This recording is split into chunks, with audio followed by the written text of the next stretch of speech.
Hello everyone, welcome back to the channel. Let's wrap up this product feature by implementing our integration tests for product view model. I would like to maintain the same structure as I have done in the presentation layer. It will be basically under presentation, under Kotlin, under Android tests. Create a new package, call it presentation. And since our view model is within the screen package, another package, call it screen. He creates a new Kotlin class. It will be called product view model test. We're going to annotate this class with run with Android GUnit. And we need an instance of our view model to test. Previously in the implementation of our view model, we have set the dispatchers and we did not hard code the dispatchers because this is a good thing. Actually, in a testing environment, we don't have a real Android main thread. Therefore, we have to redirect all the dispatchers to the test dispatcher. Under test setup, we're going to do something like dispatchers set main to redirect to the main dispatchers to a friendly dispatcher for testing. Let's create here an instance of test dispatchers. It will be of type test dispatchers. And initialize test dispatchers here and assign test dispatchers to test dispatcher that we have done previously under core module. I'm talking about this one that we have already implemented before. Let's opt for experimental coroutine API. We are ready to construct our view model. And view model has actually a lot of dependencies. We need to provide the in-memory database, a mock API service, a repository, and a use cases in order to construct the view model. We need to provide the mock database first, and the mock database rely on a context and an instance of mock database, an instance of mock API service, a repository, and use cases. As you can see here, a lot of dependencies to deal with. Therefore, it's very important to handle dependency injection and very important as well not to provide the view model in your basically in your composable if you want to preview your composable into isolation. The last dependency, it has to be the saved state handle. Just for mocking purposes, I've assigned current destination to home screen, and the product that we want to deal with is the first product, which is sunglasses, I presume. Now we are ready to initialize the view model. And finally, we have an instance of the view model. Look how many dependencies we have to provide in order to construct this particular view model, which is cumbersome. Actually, this is a good idea to have. Luckily, we have dependency injection. You have to decouple the view model from the composables. Now let's go ahead and create the first test, which is get products should return success with list of products previews. First of all, we're going to act. In other words, we have to trigger the event get products. Next, we're going to use turbine in order to check and assert all the different states. In this particular state, we have two states. The first assertion will make sure that the page is loading. Now for the assertion, we'll assert that the loading state, page loading, is true, and we have to make sure that the list of products is empty. As I said before, the next state will be success state. We have to assert here that it's false, page is no longer under loading state, and we have to assert that the products is not empty. We have a list of products, and we need to make sure that we have the same product from our mock API. This is very important. As a philosophy of the view model should not care actually where the data come from, whether from a local database or an API. The most important thing here is that we have the same products or the same data from the source, which is basically mock API. It could be a database. The view model should not care. It's safe to say that it's correct to do this assertion.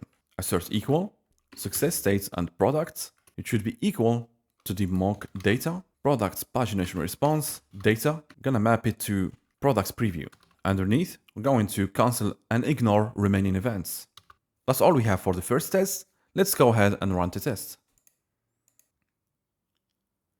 And the test passes. This means that we are correctly handling event get products, which is great.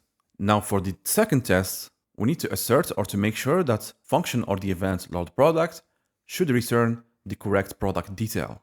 Let's go ahead and create a new function for this test. Let's arrange the correct product. Now let's act.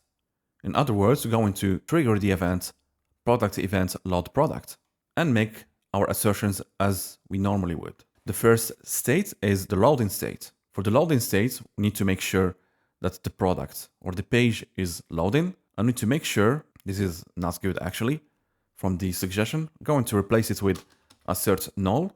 which is the initial state. We are expecting a success state. Let's make sure that the page is ready and the product shouldn't be null. And we have to make sure that the product is the same as the product from the response.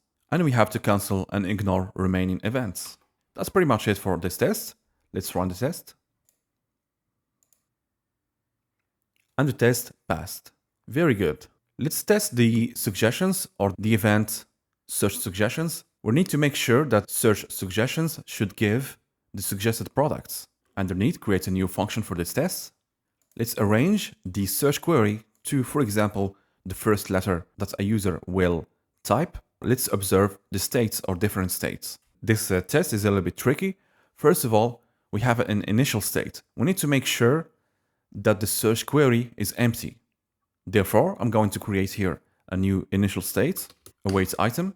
The first assertion, the initial state that search query should be empty. Since we are right now in the initial state, we can trigger the event on query change in order to trigger the suggestions. And we have to trigger search suggestions as you normally would under the device. We are right now simulating the interaction of the user and the device. The search query has changed.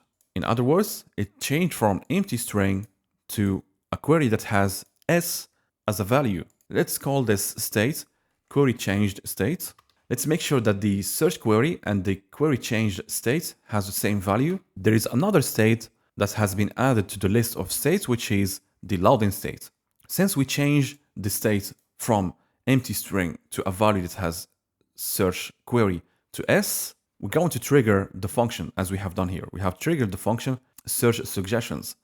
Therefore, we have to observe the next state, which is the loading state. As usual, we need to make sure that assertion set to true, and we have to make sure that the suggested products or the list of suggested products is empty. Afterward, we have the success state. We need to make sure that is searching is set to false, and we have to make sure that the list of products is not empty. The last assertion is we need to make sure that the suggested products matches the response. In other words, from the mock data, suggested products. Assert equal, success state, suggested products. It should be equal to mock data and suggested products. We have implemented a function, suggested products, and we have to pass as query, search query. And we have to access the data and map everything to product preview. Underneath, cancel and ignore remaining events. Finger crossed, let's run this test. It's a little bit tricky. Basically, an initial state and query change state and the usual states, loading state and success state. Run the test. And the test passed. You have just to think about the progression of the states. We are moving from the initial state, which has an empty string. We're going to act. Then we have another state, which is basically the query is no longer has an empty string. It's changed from empty string to another state, which contain the value s. After changing the value, basically we are calling the function. Therefore, we have to deal with another state, loading state, and basically after the loading state, we are expecting success state. That's basically the flow. Let's wrap up this test with one other function or one last function. And again, this is not all the cases that we have to do or tests that we have to do.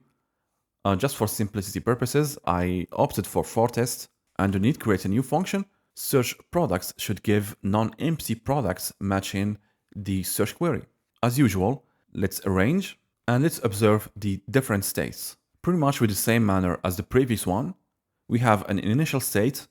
In other words, the search query is empty. And we have to raise the 2 events on query change, and the second one, search products. After doing so, we're going to have another event, which is loading state. We need to make sure that the page is not loading. If you do remember, this event will be triggered once the user clicking on the magnify icon. It's going to redirect the user to another screen, which is search enabled, search products instead of get products. We have to assert loading state is page loading to true, and we have to assert that the suggested products is empty.